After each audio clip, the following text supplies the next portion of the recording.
Bueno, lo primero, agradecer a la Asociación Española de Mantenimiento pues, que nos ha dado esta oportunidad de hacer esta presentación y de explicaros también un poco pues, cuál es nuestra experiencia en la implantación de la ISO 50001, ¿no?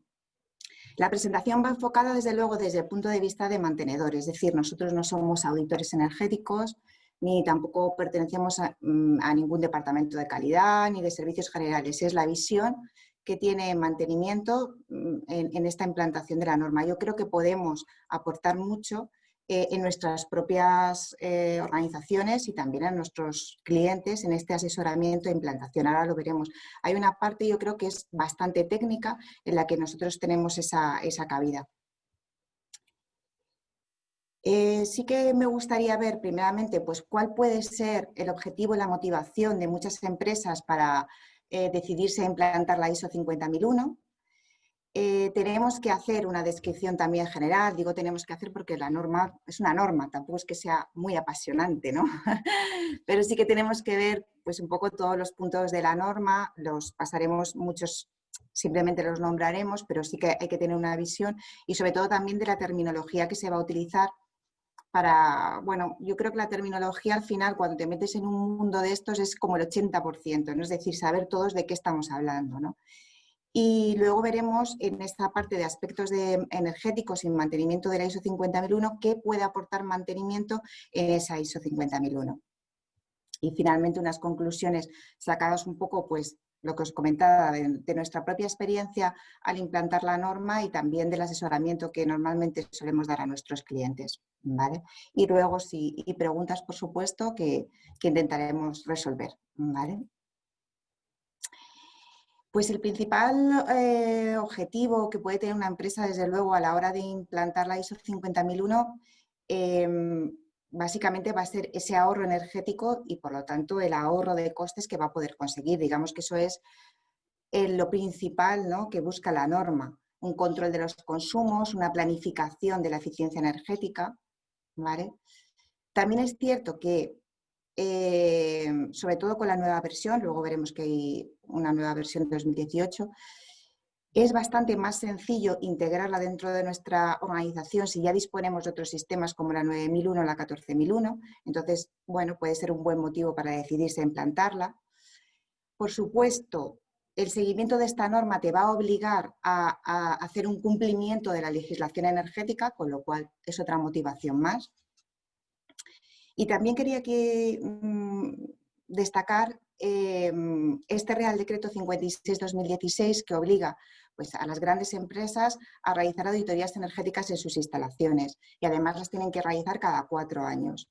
¿Qué ocurre? Que si la empresa ya está certificada en la ISO 50001 pueden quedar exentos de este requisito, con lo cual luego veremos que hay una parte muy importante en esa implantación de la 50001 que se basa principalmente en hacer una auditoría energética, ¿vale? No lo habla como tal la norma, pero si tú vas viendo los pasos que tienes que seguir, al final tienes que hacer una auditoría energética, con lo cual es una motivación más. Es decir, esto ya no tendrías por qué cada 4 años realizar esta auditoría energética. Entre otras cosas porque tú vas a tener durante todo ese tiempo un control de tus consumos, ¿vale?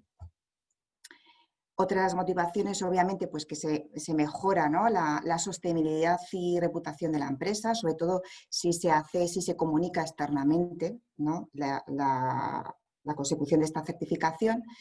Y también, como no, dentro de las empresas mantenedoras y empresas que se presentan a licitaciones públicas, muchas veces es un requisito que se exige, ¿no? Lo cual también es normal, es decir, sobre todo si estamos hablando de licitaciones que tengan que ver pues, con servicios energéticos, es lógico también que se pida que las empresas que pretendan licitar dispongan de esta certificación. Entre otras cosas es como, bueno, vamos a dar ejemplo, ¿no? Es decir, si es un servicio que nosotros prestamos a nuestros clientes, también tenemos que dar ejemplo. Y además, una de las cosas que sí que me gusta de la norma es que establece una metodología. Entonces sí que nos sirve para, si no es implantar la 50001, sí en nuestros clientes tener una metodología de control de consumos y de eficiencia energética.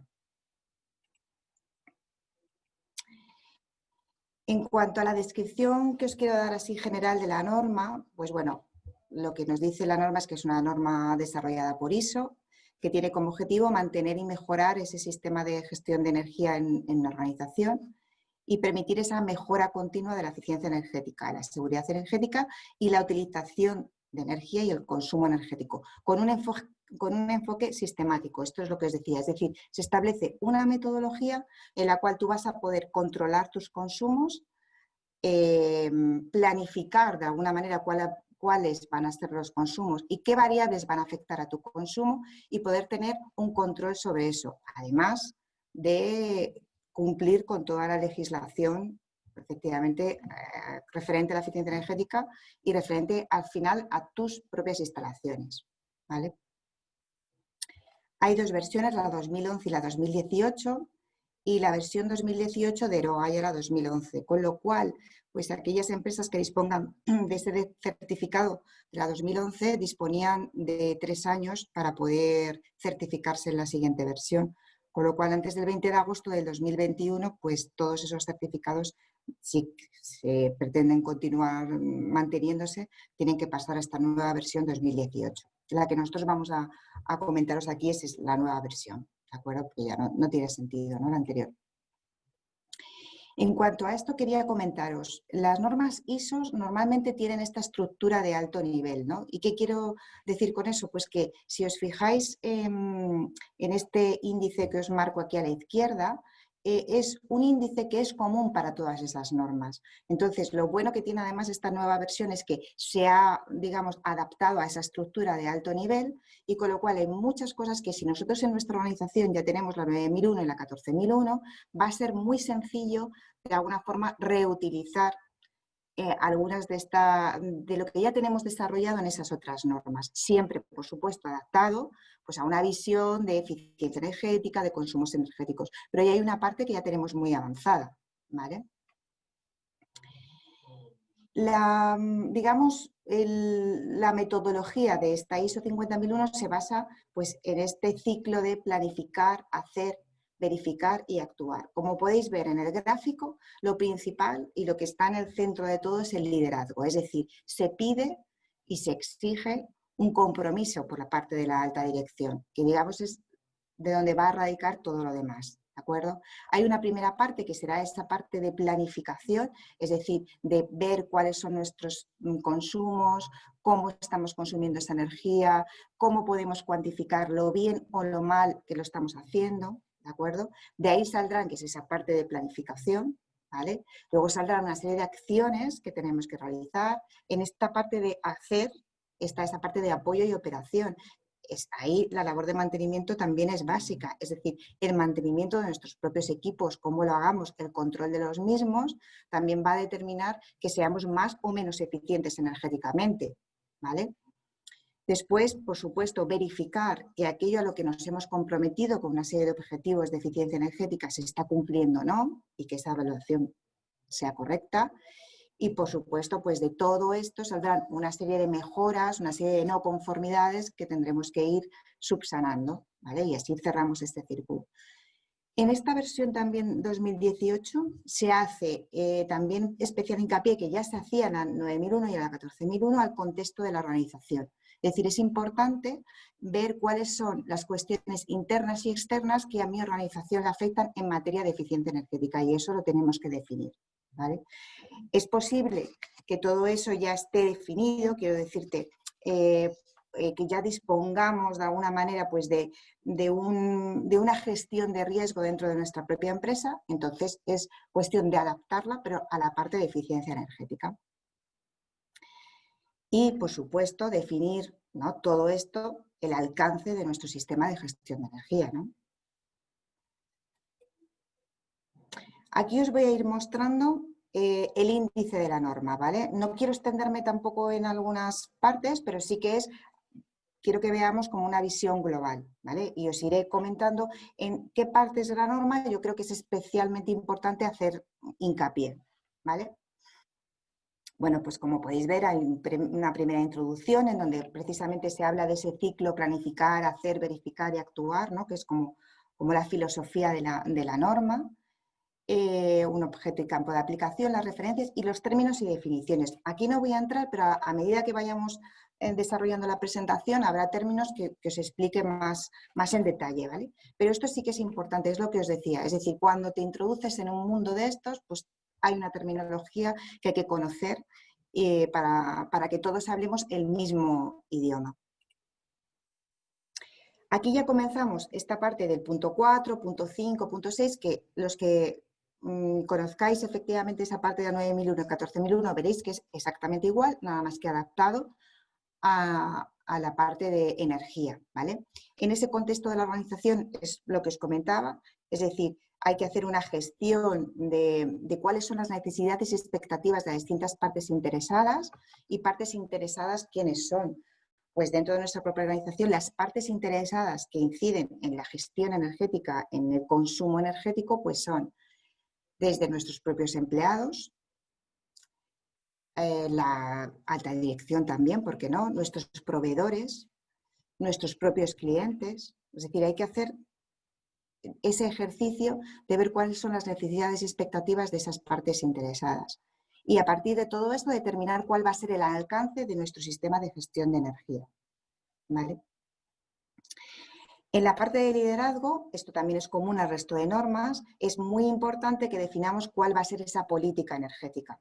¿De acuerdo? Al final la política energética es pues como un compromiso, ¿no?, que nosotros, la alta dirección, ¿no?, demuestra que tiene frente, ¿no?, a la implantación de esta norma. Aquí os plasmo, por ejemplo, nuestra política energética de Eulen, pero todas las políticas energéticas, si esto lo establece la norma, va a tener que tener como una serie de puntos en los que tenemos que comprometernos, ¿no? Como es integrar la eficiente gestión de la energía, alcanzar los objetivos y metas que nos propongamos, al igual que guardar la información relevante con respecto a ello, un compromiso de mejora continua, cumplir en todo momento los requisitos legales aplicables, fomentar el uso eficiente de la energía y además también en la parte de adquisición de productos y de servicios energéticos que puedan impactar también en el desempeño energético. Implicar, formar y responsabilizar a las personas dentro de la organización y revisar regularmente la política energética. Esto es como nuestras intenciones, ¿no? La intención de la alta dirección que tiene con respecto a cómo va a gestionar la energía dentro de nuestra organización, ¿vale? Y esto es vital, ¿no? Y luego pasamos a esta otra parte, al punto 6, que es la planificación. Esto es muy específico de la ISO 50001, ¿de acuerdo? Bueno, muy específico me refiero sobre todo a estas partes que os marco. Revisión energética, indicadores de desempeño energético, línea base. Esto lo vamos a tratar en más detalle, ¿vale? Es esa otra parte que comentábamos de aspectos energéticos y de mantenimiento y donde yo creo que nosotros como mantenedores podemos aportar mucho. En cuanto a los objetivos, por ejemplo, como veíamos aquí, el punto 6.2, objetivos, metas energéticas y planificación para lograrlos. Para mí, cuando ves este punto, yo necesito, ¿vale?, realizar todo lo demás, es decir, y lo veréis, la revisión energética, ver cuáles son nuestros indicadores de desempeño, ver cuál es nuestra línea base para luego poder establecer unos objetivos o unas metas energéticas, ¿vale? Aquí lo que quiero que veáis es que esos objetivos que nosotros queremos plantear y que queremos conseguir, ¿de acuerdo?, tienen que tener, pues como todos los objetivos, pues una descripción detallada, quién va a ser el responsable, dónde se van a aplicar, cuándo se van a iniciar y cuándo se van a finalizar, cuál va a ser el indicador de medida que me va a decir lo bien o no mal, o si he llegado o no he llegado a ese objetivo, ¿de acuerdo? Cada cuánto tiempo se va a hacer el seguimiento de ese objetivo, cada cuánto tiempo se va a hacer la evaluación y cuáles son los niveles, ¿no? Es decir, cuál es el valor del que partimos y el valor final. Es muy importante siempre en los objetivos que uno de ellos tiene que estar siempre referenciado a energía, a un uso significativo de la energía que luego definiremos lo que es. Es decir, podemos establecer objetivos como, por ejemplo, es uno de los objetivos en nuestro caso, que es realizar formación en materia de eficiencia energética y sensibilización a personal de la oficina. Está bien, es un objetivo y está muy bien. ¿Y cómo lo vamos a medir? Pues lo vamos a medir con las charlas formativas que nosotros demos a nuestro personal. Pero siempre tiene que haber un objetivo que esté referenciado a consumo energético y uso significativo de la energía y reducción en consumo de energía. ¿De acuerdo? En cuanto a la formación, por ejemplo, en materia de eficiencia energética, nosotros consideramos que es importante, muy importante, no solamente muchas veces la formación al propio usuario del edificio, sino poner en conocimiento también a otros usuarios del edificio, como es personal de limpieza, personal de seguridad, personal de mantenimiento, la importancia que ellos también tienen en ese consumo de energía de nuestro edificio. ¿Vale? Y por eso, en este caso, nosotros esas charlas formativas y esa formación la queremos también fomentar en esta otra parte también, no solamente el usuario final del edificio. Lo que os comentaba, ahora veremos esta otra parte de revisión energética, indicadores de desempeño energético, que es más concreto de esta parte de mantenimiento, ¿vale? Continuamos con el índice, luego volveremos a esa parte, ¿vale? Luego está esta otra parte de apoyo, que esto también es común en otras normas, y yo he querido hacer especialmente hincapié en la parte de comunicación. Es decir, es importante que decidamos cuál va a ser la comunicación de nuestro sistema de gestión de energía al resto de la organización o fuera de la organización. Y hay que hacer un plan de formación. En muchos casos ya, perdón, de comunicación quería decir, en muchos casos ya existirá, porque a lo mejor existe, ya os digo, porque la 14.001 esté desarrollado, será simplemente adaptarlo, ¿vale? Y por supuesto también es importante definir, aquí hablamos de recursos, competencias, etcétera, es decir, qué personas van a formar parte o qué recursos también vamos a necesitar. Tanto las personas que formarán parte de ese grupo de gestión de energía como los recursos que vamos a necesitar, ¿vale? En cuanto a personas, dentro de ese grupo puede haber diferentes perfiles, ¿no? Yo diría que es muy importante que haya un recurso, o sea, una persona especialmente técnica, por lo que veremos más adelante de esa parte de revisión energética. Es decir, es necesario que tengamos un conocimiento técnico de nuestras instalaciones. Entonces, dentro de ese grupo tiene que haber ese perfil técnico, ¿de acuerdo? En cuanto a recursos que vayamos a utilizar, luego lo veremos, hay muchos recursos informáticos que nos pueden ser de utilidad, ¿vale? Desde sistemas de monitorización de energía, a GEMAOS, a, bueno, recursos informáticos que pueden ser necesarios, ¿vale? Para poder desarrollar y dar cumplimiento a la norma, ¿vale? En cuanto a comunicación, por ejemplo, luego hay otro punto aquí, efectivamente, de control de la información documentada, que ahora os voy a mostrar. En cuanto a comunicación, en esta matriz no pretendo que veáis nada. Es decir, es simplemente nuestra matriz de cómo realizamos la comunicación dentro de nuestra empresa. Pero lo que sí que quiero que veáis es que tenemos que definir cómo va a ser esa comunicación interna o externa, es decir, qué queremos contar sobre nuestra ISO 50001, sobre nuestra gestión de energía a nuestros clientes externamente, qué es lo que queremos contar internamente a nuestro propio personal, ¿vale? A nuestros empleados, qué es lo que queremos contar, qué tipo de información les vamos a dar, queremos que sepan cómo es nuestro avance del consumo de energía, todo eso lo tenemos que definir. ¿Qué se comunicará? ¿Quién lo comunicará? ¿Cómo se comunicará? ¿Cuándo? Y el alcance. ¿De acuerdo? Es decir, es hacer esta matriz y hacer este ejercicio de decir qué quiero comunicar y a quién quiero comunicar y cómo. En cuanto al control de la información documentada, que era el siguiente punto que había remarcado sobre el índice, el punto 7, no quiero tampoco entrar en detalle, pero esto es como un resumen de todos los requisitos documentales punto a punto de la norma que nos exige tener, ¿no? Tener documentados. Como todas las normas, ¿no? Al final hay una documentación efectivamente que tenemos que mantener, que tener, y además ya no solamente eso, sino que tenemos que procedimentar muchas cosas. Quizá, por ejemplo, a nosotros, desde nuestra experiencia en mantenimiento, es quizás lo que más nos ha costado, ¿no? Que a lo mejor desde un punto de vista de calidad o a lo mejor desde un punto de vista de asesoría están más acostumbrados. Es decir, nosotros en mantenimiento estamos acostumbrados a hacer las cosas, ¿no? A desarrollarlas, pero no a describir cómo las hacemos, ¿no? Entonces, aquí tenemos que describir cómo hacemos las cosas, cómo decidimos qué es un uso significativo y qué no, cómo hacemos la planificación energética. Todo eso habrá que procedimentarlo y dejarlo registrado, ¿de acuerdo? Esto es simplemente, pues, de cada uno de los puntos, pues, por ejemplo, política energética, pues se mantendrá, tiene que existir un documento de política energética que se mantendrá como información documentada, ¿no? La revisión energética, que ya veremos más adelante, pues la organización debe mantener información documentada de los métodos y criterios utilizados para desarrollar la revisión energética y de sus resultados, ¿vale? Lo mismo para el resto de puntos, ¿vale? Hay otra parte, efectivamente, en donde mantenimiento tiene mucha importancia, que es en la parte de operación, planificación y control operacional, es decir, cómo vamos a mantener todas esas instalaciones que consumen energía. Y también hay otra parte importante, que es la parte de adquisición, que también la veremos más en detalle, es decir, esa compra de productos o esa subcontratación, ¿no?, a otros proveedores, tiene que también tener una serie de criterios de eficiencia energética, ¿vale?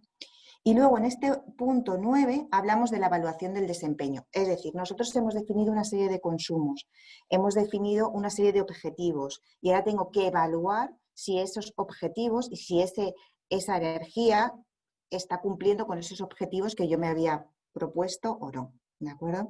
Y por supuesto también una evaluación del cumplimiento de los requisitos legales y otros requisitos. Esto es lo que hablábamos de si yo estoy certificado en la ISO 50001, tengo la seguridad de que al menos voy a cumplir, ¿no?, con la legislación energética vigente, tanto estatal, provincial, la que nos toque por el sitio donde tengamos implantada la norma. ¿De acuerdo? Habrá que hacer efectivamente auditorías energéticas y efectivamente en este punto 9.3 se habla sobre la revisión por la dirección, es decir, la dirección tiene que tener conocimiento de toda una serie de cosas y eso tiene que quedar registrado, ¿de acuerdo? Esto es muy parecido a la 14.001 y a la 9.001. Y en cuanto a la mejora, lo mismo. Se tiene que haber un registro también de las no conformidades y cuáles son las acciones correctivas que nosotros vamos a desarrollar para subsanar esas no conformidades, ¿vale? Con esa idea de mejora continua. ¿De acuerdo? Con todo esto, ¿vale?, es una visión global. Ya os digo, hay muchas partes que son muy comunes a las otras normas. Como os decía, hablábamos de ese ciclo de planificar, hacer, verificar y actuar. Los distintos puntos de la norma, ¿vale?, se clasifican así, es decir, esos puntos que veíamos, el punto 4 de contexto de la organización, el liderazgo, la planificación, este punto 6 es el que vamos a ver más en detalle, ¿de acuerdo? Este punto 7 de soporte, qué recursos necesitamos, esa comunicación, todo esto forma parte de planificar. Luego pasamos a la acción, es decir, operamos, mantenemos nuestro edificio, establecemos unas consignas de consumo, unas consignas de temperatura, etcétera, ¿vale? En esta parte también tiene mucha cabida y mucha importancia mantenimiento. Verificamos, es decir, todo eso que habíamos planificado y todo eso que hemos puesto en marcha, ¿no?, incluso medidas de eficiencia energética que hayamos decidido realizar, vemos y evaluamos si se está cumpliendo como nosotros pensábamos o no. Y tras las auditorías, tanto internas como externas, podremos ver esas no conformidades y las acciones correctivas que van a ir asociadas y con lo que iremos mejorando cada vez más nuestro sistema. ¿De acuerdo? Esto es una visión general. Ahora nos metemos más en detalle en lo que son los aspectos energéticos de mantenimiento y de la ISO 50001, es decir, donde mantenimiento tiene mayor cabida, ¿vale? Veíamos que había un punto que era el de planificación y dentro del punto de planificación estaba la revisión energética. ¿A qué llamamos revisión energética? Primeramente, tendríamos que analizar el uso y el consumo de la energía y tendríamos que identificar los tipos de energía actuales y evaluar el uso y el consumo de la energía en el pasado y en la actualidad. Esto, si está muy claro, es decir, tengo que ver qué energía utilizo, puede ser energía eléctrica, puede ser gas, puede ser gasoil, tengo que definir el tipo de energía que estoy utilizando, tengo que ver cómo la uso y cómo la consumo. Aquí, por ejemplo, os ponía un ejemplo, ¿no?, de un edificio en donde todo el consumo, ¿de acuerdo?, es electricidad, es decir, la fuente energética es electricidad, y en donde hemos podido disgregar cuánto corresponde dentro de electricidad a climatización, cuánto corresponde a iluminación y cuánto, pues, a usos varios, ordenadores, fuerza, etcétera, ¿vale? Esto, si os fijáis, al final no deja de ser una auditoría energética, ¿no? Es decir, para poder llegar a este simple quesito yo he tenido que inventariar todos mis equipos, que si llevo el mantenimiento de mi edificio, los tengo ya inventariados, tengo muy claro cuáles son las instalaciones que consumen energía. Tengo que tener muy claro el uso que se hace de esas instalaciones, es decir, cuántas horas al día se utilizan, cómo se utilizan, existe un sistema de control o no que me arranque o pare las instalaciones, que me establezca las consignas de temperatura. Esas consignas de temperatura siguen la normativa, no la siguen. Ese análisis al final no deja de ser una auditoría energética del edificio, ¿vale? Pero hay que hacerla y tenemos que tener esta visión muy clara, ¿de acuerdo?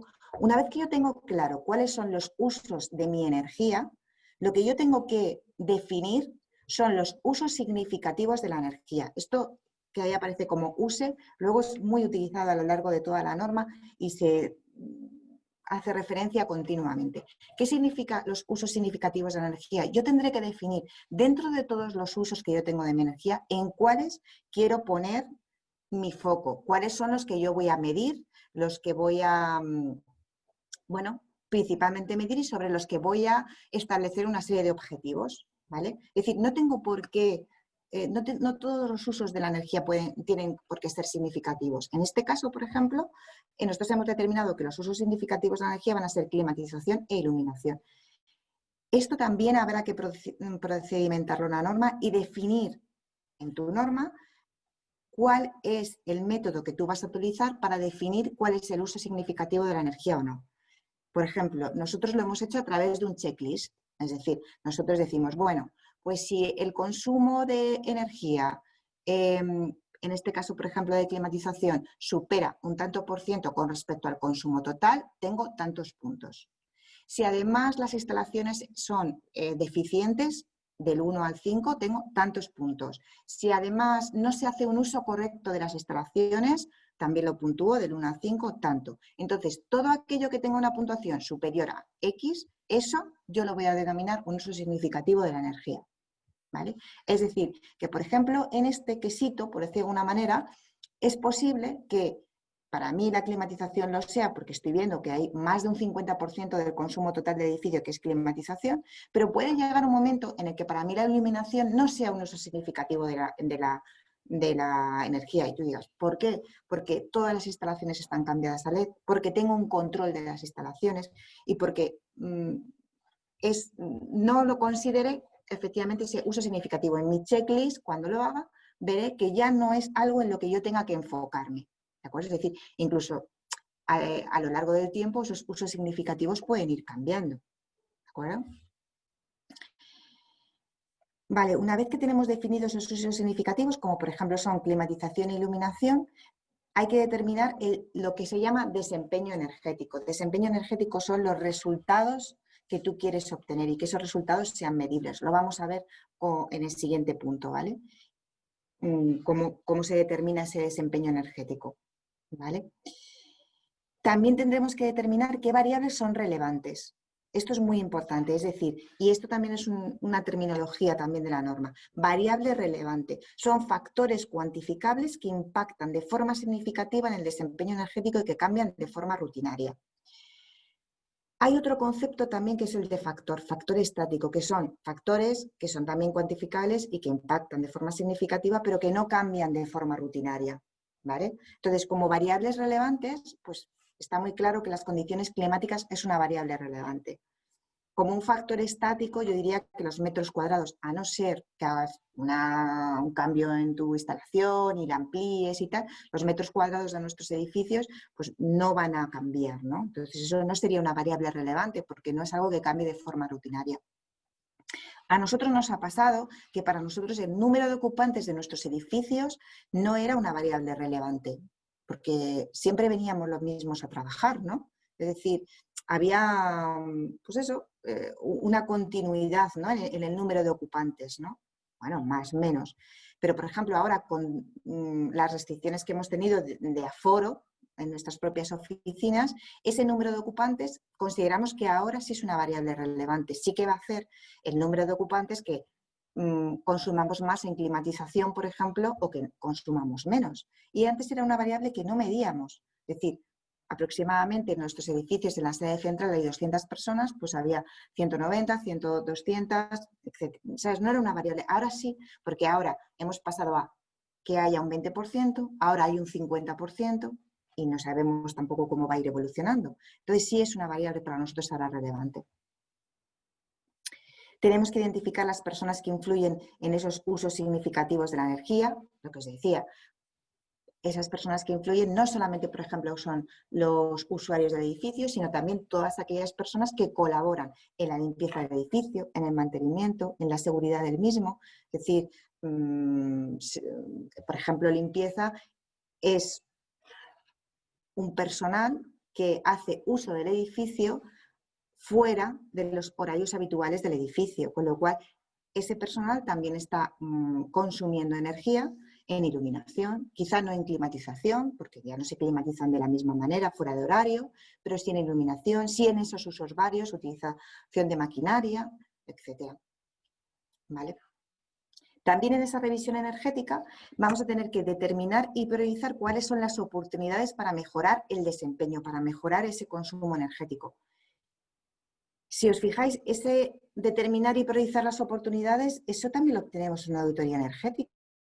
En una auditoría energética yo ya tengo cuáles son los usos y consumos de mi energía, no tendré establecido cuáles son los usos significativos de la energía, correcto, pero bueno, me puede encaminar bastante y sí que me va a decir cuáles son mis oportunidades de mejora con una serie de medidas de eficiencia energética, algunas con inversión y otras sin inversión, ¿de acuerdo? Pero esta parte es una parte de auditoría prácticamente. ¿De acuerdo? Por eso, cuando os comentaba, había muchas empresas que se plantean, bueno, si tengo que hacer una auditoría energética para el Real Decreto 56/2016, bueno, por un poco más, alguien dirá, bueno, el poco más es bastante más, con un poco más puedo implantar la 50.001, ¿de acuerdo?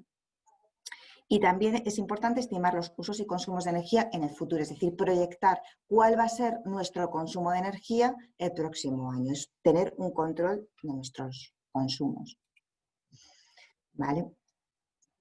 El indicador de desempeño energético, es decir, si nosotros tenemos que decir, yo ya he definido cuáles son los consumos de mis instalaciones, de mi empresa, de mi fábrica, de mi organización, ¿de acuerdo? Ya he decidido cuáles son los usos significativos, es decir, aquellos a los que yo voy a prestar especial atención, voy a estudiar, voy a medir y voy a controlar, ¿vale?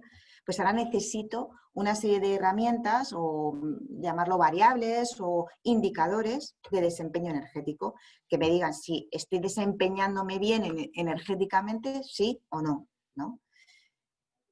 Esto está sacado directamente de la norma y es así como lo define. Es decir, tú tienes un indicador del desempeño energético que puede ser los datos de entrada que pueden ser pues, los consumos de energía, los distintos consumos y normalizados o, ¿cómo deciros?, referenciados, ¿no?, al número de personal, a los metros cuadrados de espacio de la oficina, de tal manera que me permita que el próximo año o en la próxima revisión yo pueda comparar ese ID del año 2019 con el del año 20, es decir, cuántos kilovatios por metro cuadrado consumía, cuántos consumo ahora. Y no solamente eso, esto también nos va a permitir poder comparar también entre, digamos, son ratios que nos van a permitir comparar entre otras instalaciones de nuestra propia organización, ¿vale?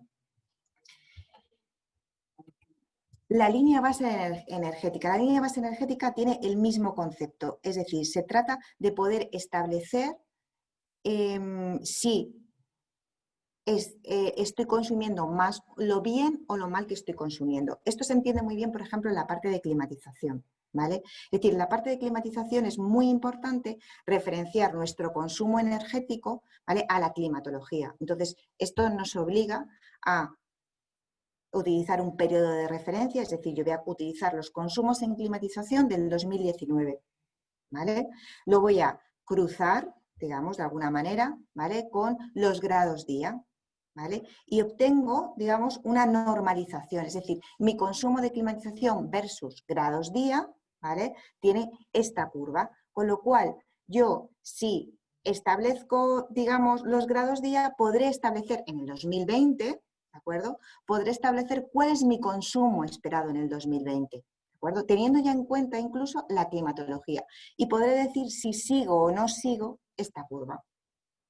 ¿Vale? Es una manera de esa revisión y de ese control que yo tengo que hacer de mis consumos energéticos. ¿Vale?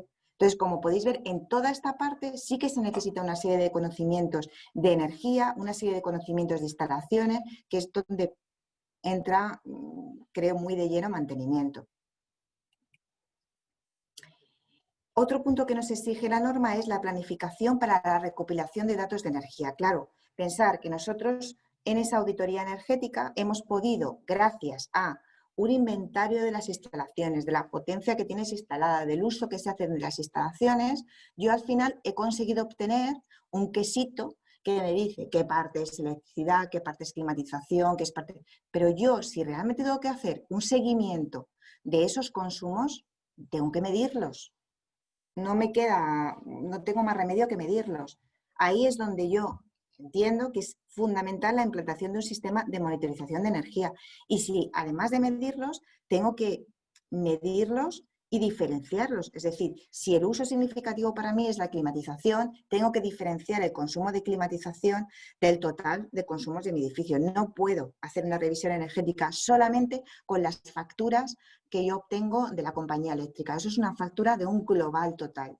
Y digamos que para una primera implantación de la norma puedes hacer una serie de aproximaciones, pero si tú luego quieres realmente mantener la ISO 50001, quieres tomar decisiones y tomar medidas de eficiencia energética y ver si esas medidas de eficiencia energética han tenido éxito o no, no tienes más remedio que discriminar y para ello tendrás que instalar analizadores de redes, contadores de gas, contadores de energía térmica, lo que en cada caso sea necesario, y utilizar un sistema de monitorización más o menos complejo, depende de lo que quieras, digamos, ¿no?, abarcar, para poder tener esos consumos disgregados y poder establecer sobre esos consumos esa línea base y ver si nos acercamos o no a esos objetivos de eficiencia energética que teníamos marcados, ¿vale?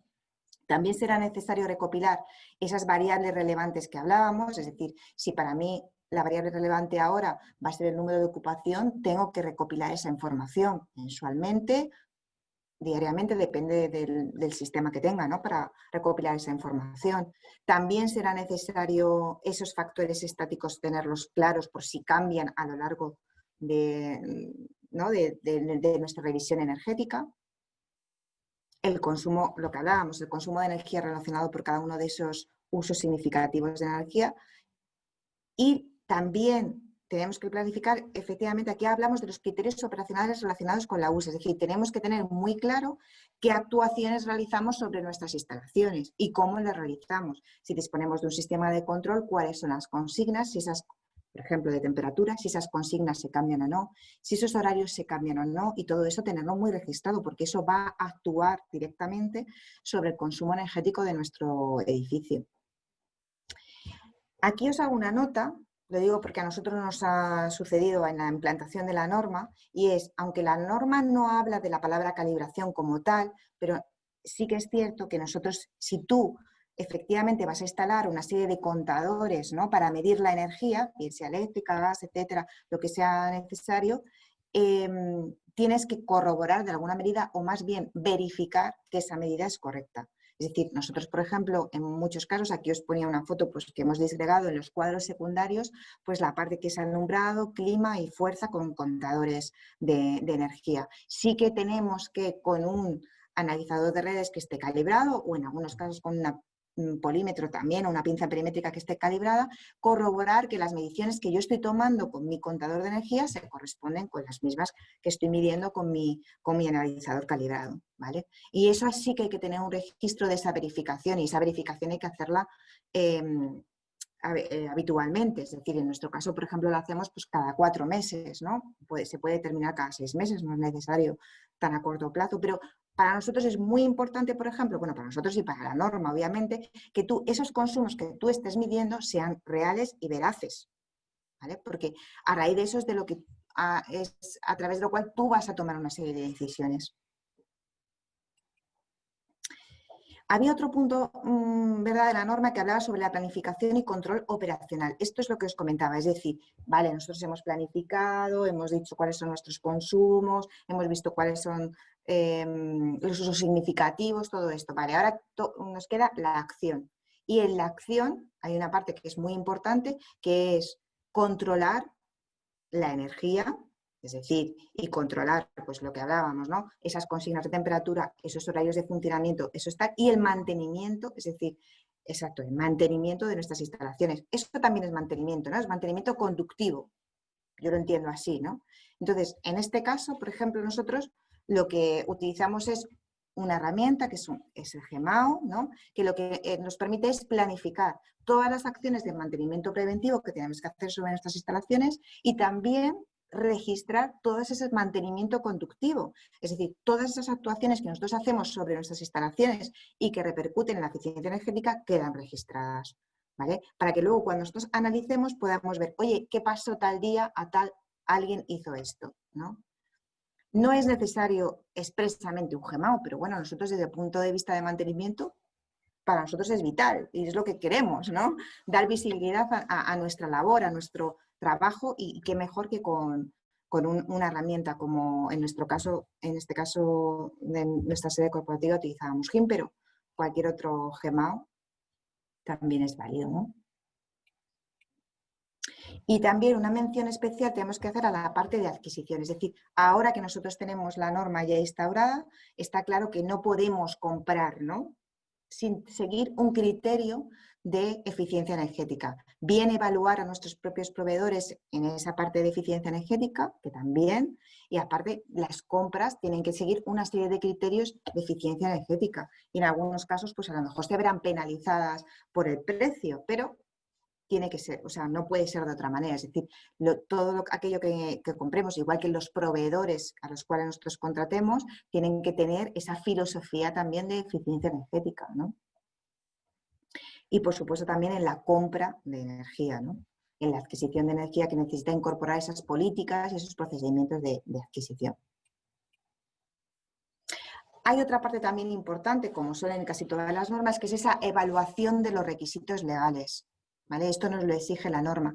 Nosotros en este caso hemos aprovechado una herramienta que ya se utilizaba en la parte de medio ambiente, la parte de la 14.001, que era el Infosal. El Infosal lo que nos permite es, nos ofrece todas las normas, ¿no?, que aparezcan a nivel estatal, a nivel provincial, a nivel municipal, ¿no?, sobre eficiencia energética, nos reporta cuáles son, ¿vale? Y nosotros tenemos que ver si tienen o no razón de ser, o sea, si es necesario cumplirlas o no, y verificarlas. Y todo esto además queda registrado, ¿no?, que eso es otra de las exigencias de la norma, es decir, el haber verificado que todas las normativas con respecto, digamos, a eficiencia energética se han verificado y se aplican o no aplican, y si aplican, pues claro, no llevarlas a cabo. No es necesario como tal tener una herramienta, pues nos pasa lo mismo que con el GEMAO, no es necesario como tal tenerlo, pero es que todo eso ayuda y si ya lo tenemos, pues fantástico, ¿no? Y por concluir, no sé si me he pasado de tiempo, ¿no? Voy bien, no lo sé, no lo sé. Bueno, mantenimiento. No voy a repetir ya más cosas. ¿Dónde veo cabida dentro de la ISO 50001? En ese inventariado de equipos que consumen energía, en cómo establecer esos indicadores de desempeño energético y calcular las líneas base, en, por supuesto, ese mantenimiento programado de los equipos con criterios de eficiencia energética, en diseño de nuevos productos en el sentido de adquisición, quería principalmente decir, a partir de ahora tenemos que adquirir productos siguiendo ese criterio, en evaluar esa eficiencia energética también, en analizar los requisitos legales relacionados, porque al final esos requisitos legales, pues el RITE también es un requisito legal dentro de eficiencia energética, los reglamentos de baja tensión, con lo cual al final es nuestro mundo también. Y, por supuesto, un sistema de monitorización de energía que permita realizar ese seguimiento de desempeño energético, en nuestro caso lo veo básico, y utilizar el GEMAO que nos permita realizar ese control operacional completo y documentado. Y nada más, que siento la charla extensa. He intentado, dentro de lo que cabe, pues daros una visión general y en qué partes más concretas creo que que tiene importancia mantenimiento. Y aquí tenéis mis datos y cualquier duda o cualquier tema que os pueda ayudar, pues encantadísima.